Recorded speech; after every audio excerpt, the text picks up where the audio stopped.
मैं अंजलि हूँ। मैंने और रवि ने 1 साल की डेटिंग के बाद शादी की है।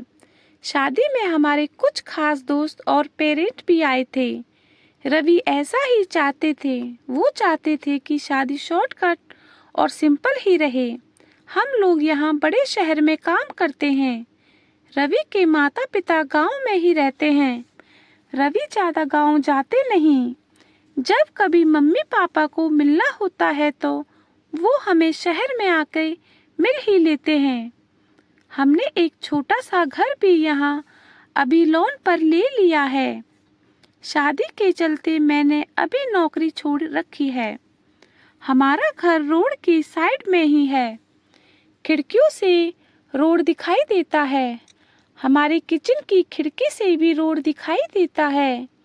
रवि का ऑफिस का टाइम सुबह 9 बजे का है।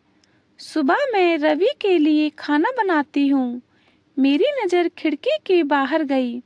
रोड की दूसरी तरफ एक लड़की ज़्यादा उम्र की नहीं थी, 26 की होगी। हमारे घर की तरफ देखती रहती थी। पहले दिन मैंने सोचा कि कोई होगी शायद, लेकिन वो 3 से 4 दिन लगातार आती मुझे दिखाई दी। मैं उसको रोज वहां पर देखती थी। मेरे मन में सोचा कि जाकर उससे बात करूं। शायद किसी और घर समझकर हमारे घर की ओर देखती रहती होगी। सुबह रवि सोए हुए थे तो फिर वही दूर खड़ी लड़की दिखाई दी, फिर और हमारे घर की ओर देख रही थी। इस बार मैं बाहर गई। उसने आते मुझे अपनी ओर देखा और घबरा गई। मैंने उससे पूछा, क्यों, आपको क्या परेशानी है? आप किसे ढूंढ रही हैं? वो घबराई हुई बोली, रवि यही रहता है। मैंने बोला, हाँ। आप कैसे जानती हैं? वो इतना सुनकर घबरा कर चली गई। मैंने पीछे से उसे आवाज दी पर उसने सुना नहीं। मैं अपने घर में वापस आ गई। मेरे आने पर रवि उठ गए थे। पूछा, कहाँ गई थी? मैंने बोला, पता नहीं, एक लड़की है जो हमारे घर की तरफ देखती रहती है। और मैंने जब जाकर उससे पूछा तो तुम्हारा नाम भी जानती है। तुम किसी गोरी सी सुंदर सी लड़की को जानते हो? रवि यह सुनकर भड़क गए और कहने लगे, बोले, पागल हो गई हो क्या? कुछ भी बोलोगी और तुम मान लोगी क्या? लेकिन यह सुनने के बाद रवि के चेहरे का रंग जरूर उड़ गया था। मेरे भी दिमाग में कुछ कुछ चलने लगा। रवि जब शाम को आए तब मैंने इस विषय में कोई बात नहीं की। अगले दिन मैं सुबह उठी तो रवि पहले ही उठ गए थे। मैं किचन में गई तो किचन की खिड़की लगी हुई थी और बड़ी मुश्किल से खोलने पर खुलती थी। मैं कोशिश कर रही थी लेकिन ऊपर वाली कुंडी मुझसे नहीं खुली। मैं हमेशा नीचे की कुंडी से ही खिड़की लगाती थी, लेकिन आज खिड़की की ऊपर वाली कुंडी भी लगी हुई थी। मैंने कैसे भी कुंडी खोली और खिड़की खोली तो मैं देखकर हैरान रह गई। रवि उस लड़की से वहां जाकर उससे बात कर रहे थे। वो उस पर चिल्ला और गुस्सा हो रहे थे। लड़की रो रही थी और रवि ने उसे उंगली दिखाकर जाने को कहा। मैं ये सब देख रही थी। यह सब देखकर मैंने खिड़की बंद कर दी ताकि रवि को लगे नहीं कि मैंने उसे यह सब करते देखा है। रवि फिर घर में आ गए। मैंने ऐसे जताया जैसे मैंने कुछ देखा ही नहीं है। अब मुझे ना जाने कैसे कैसे ख्याल आने लगे। रवि मुझसे क्या छिपा रहा है? मेरी रवि से शादी करके कोई गलती तो नहीं की? आखिर वो लड़की कौन है और रवि उस पर इतना गुस्सा क्यों हो रहे थे? रवि के जाने के बाद मैंने रवि के सारे दोस्तों को, जिन्हें भी मैं जानती थी, उन्हें फ़ोन किया, लेकिन किसी को भी उस लड़की के बारे में कुछ भी पता नहीं था। मेरी समझ में नहीं आ रहा था कि ये क्या हो रहा है? रवि से पूछना चाहती थी, लेकिन मुझे पता था कि वो झूठ ही बोलेंगे। उसके बाद मैंने उस लड़की को घर के आसपास नहीं देखा। यह सब सोचते सोचते मेरी तबीयत बिगड़ने लगी।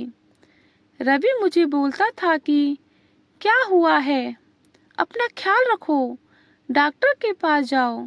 लेकिन अब मुझे उसकी बातें बिल्कुल अच्छी नहीं लग रही थी। एक दिन जब मेरी हालत ज़्यादा खराब हुई तो मैं ऑटो लेकर पास के ही बड़े अस्पताल गई। डॉक्टर से अपनी दवाई लेने के बाद मैं अस्पताल के पार्क में बैठी थी और सभी बातें सोच रही थी। अस्पताल में मुझे वो लड़की फिर दिखाई दी।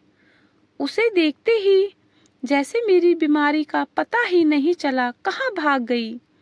उसके पास तेज कर चल कर गई और उसका हाथ पकड़ लिया और उसे बोला, तूने मेरी जिंदगी में उथल पुथल मचा दिया है। बोल, उस दिन क्या बात कर रहा था रवि तुझसे? क्या रिश्ता है तेरा मेरे पति से? फिर उसने मुझे जो बताया सुनकर मुझे लगा कि मेरा पति ऐसा है। उसने इतनी बड़ी बात मुझसे छिपाई। शाम को रवि जब घर पर आए तब उस लड़की को अपने कमरे में देखकर चौंक गए। मैं भी उसके पास ही बैठी थी। रवि उसकी तरफ देखकर बोले कि अच्छा, तो तूने इसे सब बता दिया? मना किया था ना दूर रहने को मेरी फैमिली से। मैंने बोला, रवि शर्म करो, तुम इतने कठोर हो, अपनी सगी बहन की मदद नहीं कर रहे हो। ये सब मैं रवि को बोलने लगी। वो लड़की संध्या थी, रवि की सगी बहन। उसने अपनी पसंद के लड़के से शादी की थी, इसलिए रवि और उसके परिवार ने उससे सारे रिश्ते तोड़ दिए थे। रवि ने कहा कि मेरी कोई बहन नहीं है। मैंने कहा, इसका पति अस्पताल में है, इसे रुपयों की जरूरत है। बहन नहीं तो इंसानियत के नाते ही तुम्हें इसकी मदद करनी है। और अपनी पसंद की लड़की से शादी तो तुमने भी की, फिर जो नियम इसके लिए है तुम्हारे लिए क्यों नहीं है? मुझे पता होता तुम ऐसी सोच वाले हो तो मैं तुमसे कभी भी शादी नहीं करती। जिसको बहन आंसू नहीं पिघला सके उस आदमी के सीने में दिल नहीं हो सकता। इतना कहकर मैंने अंदर से अपने सारे गहने लिए और संध्या के साथ जाने लगी। हमें जाते देख रवि फूट फूट कर रोने लगे। संध्या भी उन्हें देखकर रोने लगी। रोते हुए रवि बोले, हमें इसे बहुत प्यार दिया, पापा ने, मम्मी ने, मैंने रानी बनाकर रखा और यह ऐसे ही एक दिन बिना बताए घर से चली गई। हमारा प्यार तूने नहीं देखा, इसके लिए मैं रात भर रोया कि कहाँ गई होगी, कैसी होगी मेरी बहन। तब इसे भाई और पापा की याद नहीं आई। अरे मुझसे तो कहती, तुझे क्या करना है, ऐसे ही चली गई थी ना, अब क्यों आई है? बहन भी बोली, भैया मुझे लगा आप लोग नहीं मानेंगे। उन दोनों भाई बहन को रोते देख मेरी आंखें भी भर आई, पर आंसू के साथ जैसे सारे गीले शिकवे खत्म हो गए। वो खुद अस्पताल गए संध्या के साथ। मम्मी पापा को भी बुलाया। दोनों ने बेटी को बड़े प्यार से गले लगा लिया। अब अस्पताल में संध्या के पति की हालत बहुत अच्छी है।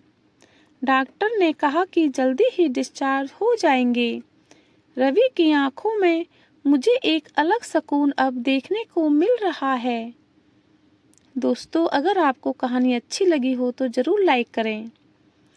रवि ने संध्या को कहा है, अब कुछ करेगी तो माफ़ नहीं करूँगा, हमेशा मेरी प्यारी बहन बनकर रहना।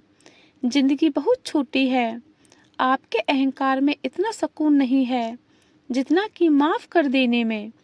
एक बार करके देखिए, जिंदगी बदल जाएगी। दोस्तों, आप भी किसी को माफ़ करके देखिए, आपकी भी ज़िंदगी बदल जाएगी। Thank you. लाइक करें, शेयर करें, कमेंट्स करें।